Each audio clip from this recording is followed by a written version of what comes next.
asalaamaaleykum dal leen ak jàmm beneen yoon ci seen YouTube bi di English Class TV ngir jàng anglais jaare ko ci wolof ànd ci ak Mr Ba ba léegi ñi continuer ak yéen ci English grammar bi muy seen juróomeelu vidéo juróomeelu leçon aju ci English grammar bi muy lan muy past simple mooy lan dinañu ko leeral ci biir wan la ak wax la ni mu amee solo nim ñu mën a dimbalee ba ñu mën a compléter yeneen trois yi des ci wàllu past bi muy past continuous ak past perfect ak past perfect continuous balaa ñuy mën a def yooyu bii la ñu war a njëkk a xam ndax mooy tax ñu comprendre yooyu lan mooy past simple mooy mbir moo xam ne weesu na doonte ne mën na amaat wala lu mel noonu mën na amaat bokkul ak li nga amoon ci past muy continuer ba léegi déedéet exemple danga ne démb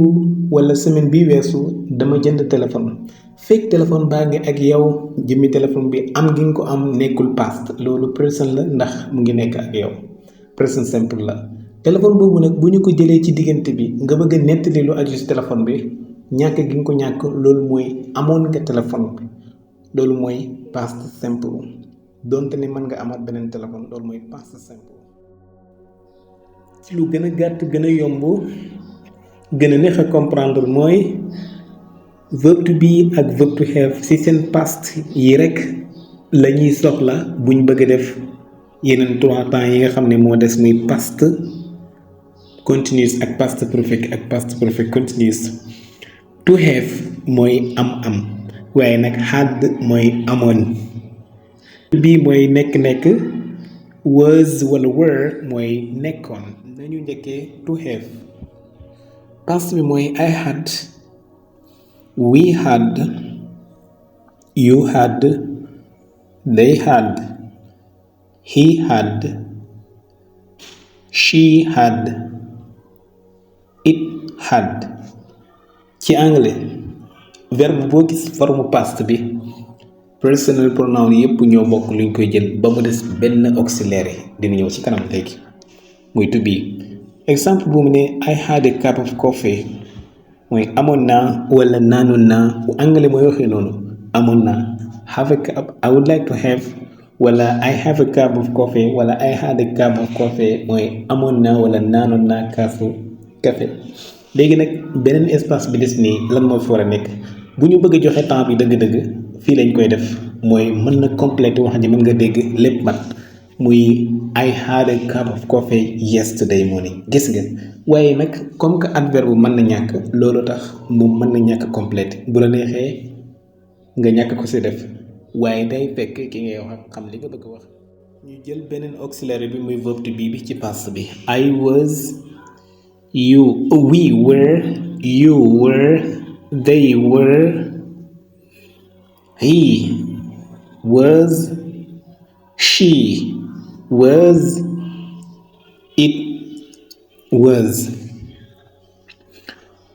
lan mooy was mooy nekkoon I was mooy nekkoon na we were ñun nekkoon nañu you were yow nekkoon nga they were ñoom nekkoon nañu he was moom nekkoon na she was moom nekkoon na bu dee jigéen gi it was mooy loolu nekkoon na fii nag ngay gis ne trois yi ñoo bokk lu ñu jël muy we ak you ak there yeneen kat yi nga xam ne moo des muy I ak he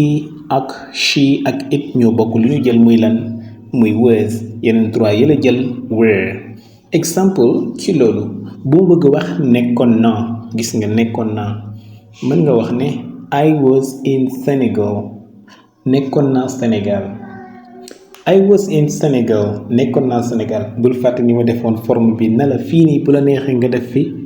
adverbe maanaam temps bi nga xam ne nga bëgg a joxe ne boobu nga fa nekkoon donc ba bu ñàkkee tamit mën nañu comprendre ne nekkoon nga fa rek waaye dégguñu ci ban anam ak ci ban temps ci ban waxtu nga fa nekkoon I was in Senegal bu la neexee nga complété ko indi adverbe muy in 2022 gis nga nekkoon naa Sénégal ci 2022 I was in Senegal boo ko waxee maa ngi nekkoon Sénégal nit mën na koo dégg waaye bu la neexee nga complète ne in nangam maanaam ci waxtu nangam wala nga ne I was in Senegal last day ci fan bi weesu gis nga maa ngi woon Sénégal last week ci semaine bi weesu wala last month ci weer bi weesu kon gis nga ci format yi ma koy def nii dama lay woon rek noo ko mën a compléter boo ko gisee xam ne loolu lañu ci jublu waaye bu ci nekkul tim kiy wax lim ci jublu ki muy wax war na xam ban temps lay wax maanaam boo ne I was in Sénégal war nga wax kañ nga fa nekkoon bu fekkee ki ngay wax xamul ban temps nga bëgg a wax ak moom. ñaari auxiliaires yooyu nga xam ne consigné nañ ko ci partie bi bul ko mës a fàtte ndax 3 vidéo wala 3 leçons yi ci topp nga di aju ci wàllu partie bi ñaari yooyu kese moom la ñuy soxla bu ñu paree plus ko ci forme yu ñu amoon ci seeni pression. léegi ni ñuy def mooy indil la tim ba léegi ñaari type yi fi amoon muy regular verb yi ak irregular verb yi ci lu gën a yomb dañu lay won ne la regular verb bu dee past bi ed kese lay jël dinañ la ci jox exemple bu dee irregular verb nag moo am ay changement te loolu nee naa la dinañu ci def leçon incha allah wala technique bi ñuy def ba gën ko mën a comprendre. ok ñu jël benn verbe bu bokk ci regular verb muy lan to look mooy xool léegi boo bëgg a wax man xooloon naa ko loolu mooy past simple bokkul ak maa ngi ko doon xool de xooloon naa ko mooy I looked work ki mooy liggéey mooy to work boo bëgg a wax liggéeyoon naa mooy I worked gis nga ed bi nga xam ne moo nekk ci mujj ak verbe bi li tax nag mu indi I rek neewoon naa la ci past simple personal pronoun yëpp comme ni ñu defee woon ak have nga xam ne past bi had la gis nga ko léegi lépp jël had niki noonu yeneen yi des yëpp past forme boobu la ñuy jël fii léegi nee naa worked mooy I worked mooy past bi noonu la ñuy waxee we worked ñun liggéeyoon nañu waaye you worked yow liggéeyoon nga wala yéen liggéeyoon ngeen